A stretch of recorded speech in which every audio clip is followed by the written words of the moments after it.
అమర్తలూరు మండలం యలవర్రు గ్రామంలోని ఇది మంచి ప్రభుత్వం కార్యక్రమంలో పాల్గొన్న మాజీ మంత్రి మరియు వేమూరు ఎమ్మెల్యే నక్కా ఆనందబాబు గడప గడపకు తిరిగి 100 రోజుల పాలన గురించి ప్రజలను అడిగి తెలుసుకున్న నక్కా ఆనందబాబు 100 రోజుల ప్రభుత్వంపై సంతోషం వ్యక్తం చేసిన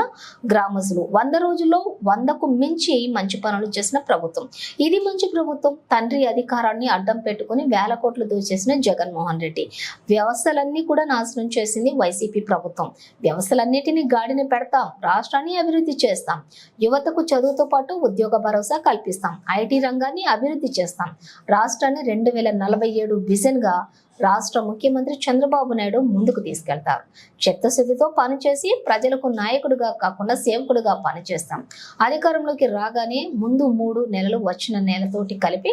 7,000 పెన్షన్ అందించాం వాలంటీర్ వ్యవస్థ లేకపోతే పెన్షన్ ఇవ్వలేరు అని చెప్పి చంద్రబాబు నాయుడుపై బురద జల్లి 50 మంది ముసలి వాళ్ల చావుకు కారణమైంది జగన్మోహన్ రెడ్డి.